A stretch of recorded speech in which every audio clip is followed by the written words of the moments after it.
Pulso Latino es presentado por Discover it for yourself. Frisian Flag. Esto es Pulso Latino con Alejandra Forero. Le damos la bienvenida a todos nuestros televidentes a una emisión más de Pulso Latino. Agradecemos su sintonía. Soy Jennifer Vargas, hoy por Alejandra Forero. Damos inicio a nuestra emisión con el 23 de octubre tuvo lugar la inauguración de la planta nueva de Ecogas, la cual es una planta que convierte los desperdicios domésticos en gas y que la compañía Webb utilizará para producir electricidad para la comunidad.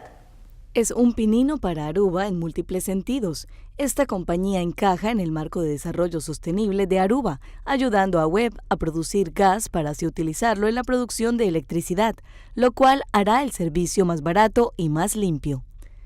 Entre los beneficios que Aruba recibirá por esta compañía está el estatus de innovación, convirtiéndose en la primera planta de este tipo en el Caribe y Latinoamérica, y eso nos pone en la vanguardia de sostenibilidad nuevamente.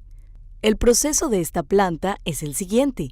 Ecogas recogerá la basura orgánica casera, por ejemplo la comida, el palo, hojas secas, etc. Se preparará, se secará y se gasificará. El gas es un gas inflamable que se transportará a la planta de producción y generación de corriente de la isla. Esto se traduce a combustible menos que tendremos que importar. Un equipo de ATV Noticias al Día logró conversar en exclusiva con la esposa de Joran van der Sloot, y es que ella ha denunciado que al procesado por la muerte de Stephanie Flores lo quieren matar dentro del penal.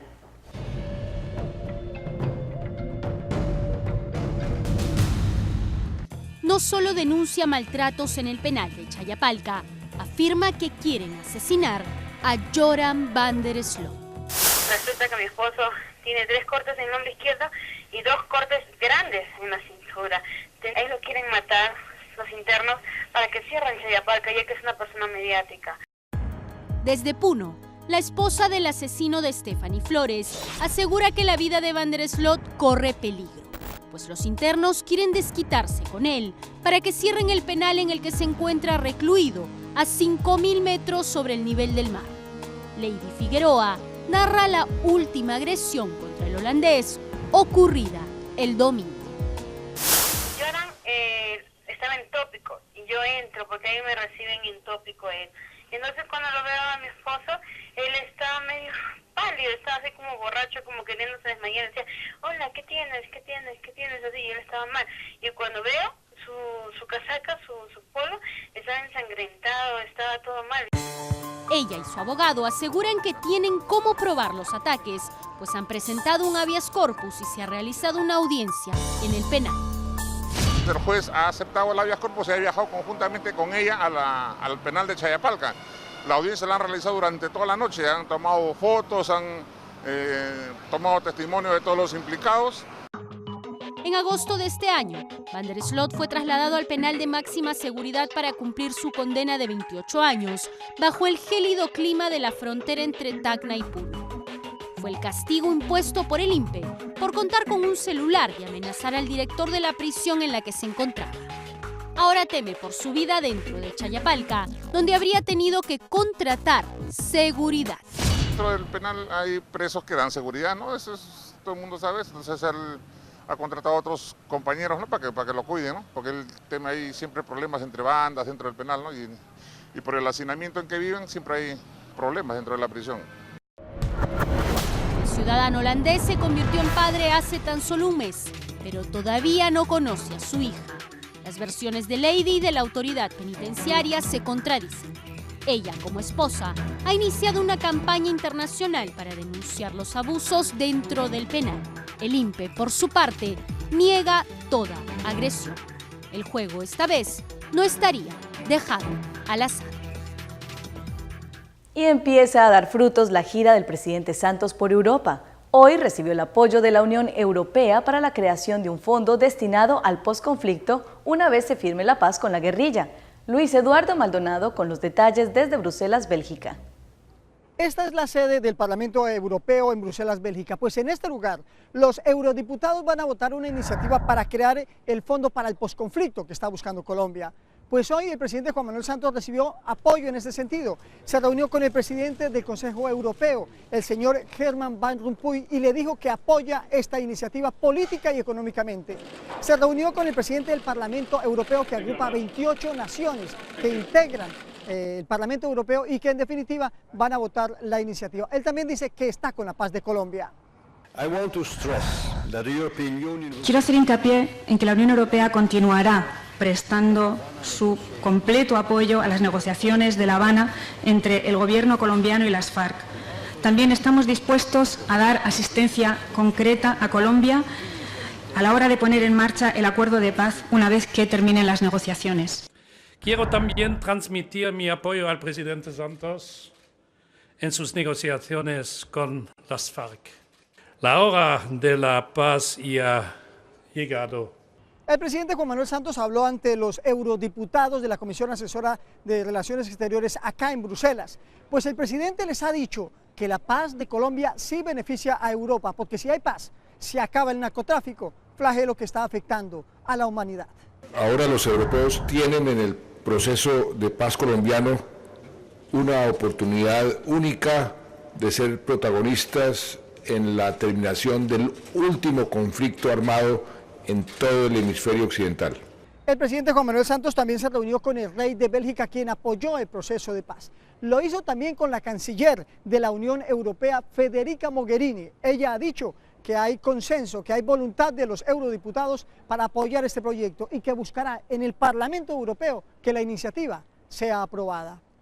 Desde Bruselas, en Bélgica, Luis Eduardo Maldonado, Noticias Caracol.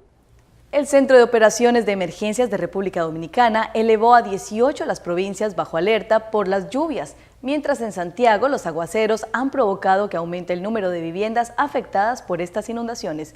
Junior Marter se encuentra en el ensanche Libertad y nos cuenta más.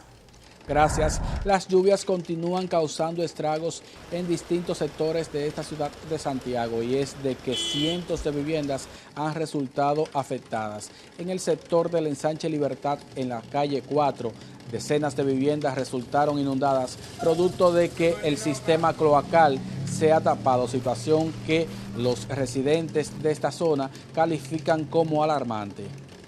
Adiós toda esa, vea desde esa esquina hasta donde está aquel muchacho, llenito de agua. A esa señora se le metió que nunca se le había metido el agua. Toda la casa de por aquí, enciendo toda esa casa, todita está inundada, que a mí se me mete el agua por el baño, se mete el agua por la puerta, por todos los sitios. Señalaron que anoche no pudieron dormir ya que se la pasaron sacando agua de sus casas. Sacando agua, desde que comenzó el agua, era sacando, y yo no voy a sacar nada. Porque toda la de la avenida que coge para acá, Dios, mire la muestra, mírela. ¿Y anoche cómo fue? Terrible, y esta mañana se llenó, mire la muestra. Eso lo limpiaron ayer todito y mire cómo está. La situación ha provocado que la docencia en el sector de Cienfuegos sean suspendidas. También la primera planta del Hospital José María Cabral Ibáez se inundó de agua. Las lluvias iniciaron ayer desde las 4 de la tarde y hasta el momento no han cedido. Paso contigo. Y continúa cayendo el precio del petróleo y generando una sensación de inestabilidad internacional. Por ejemplo, en Ecuador el gobierno presentó a la Asamblea Nacional la proforma presupuestaria para 2015, en la cual fijan en $79,7 el barril de crudo. Pero en el mercado hoy ya bajó casi a $76 el barril. El gobierno ya tiene decisiones para recortar los egresos. El déficit sigue aumentando, pero el gobierno se propone reducir la inversión y no tocar los subsidios ni otro tipo de gastos para afrontar esta crisis. Juan Carlos Aisprúa estuvo con el ministro de Finanzas de Ecuador y nos trae el siguiente reportaje.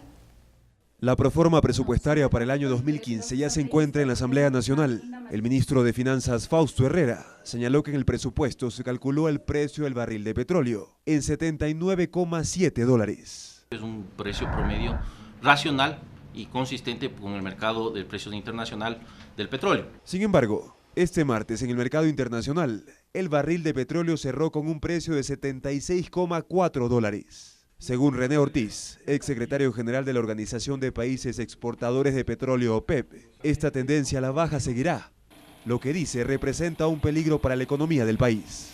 Inmediatamente estamos acarreando pérdidas. Estamos entrando en esta fase de la ejecución presupuestaria que es riesgosa, que es no tener ingresos con qué cubrir esos presupuestos. El ministro de Finanzas reveló además que el gobierno ya tiene un plan si el precio del petróleo sigue decreciendo. Nosotros tenemos, como lo anunció el presidente de la República, identificado qué rubros de inversión, de gasto de inversión, podría bajarse a una bajada o un no cumplimiento del precio promedio del presupuesto general del Estado. Lo que nosotros no podemos parar son los proyectos que están en ejecución y están firmados los contratos. Lo que podemos parar son los proyectos nuevos, los que podemos decir, bueno, ya no vamos a hacerlo este tiempo y lo podemos parar y hacerlo el próximo año. Además, descartó reducir los subsidios para salvar el presupuesto del próximo año, en caso de que el precio del petróleo siga bajando. Pero Ortiz recomienda que el gobierno reduzca el endeudamiento que financia parte del presupuesto. Es que el gobierno no puede, no debe emprender en más endeudamiento. Y estamos metiéndonos en unos territorios que son peligrosos, porque comprometen el futuro del país. El 30 de noviembre vence el plazo para que la función legislativa apruebe el presupuesto general del Estado del próximo año.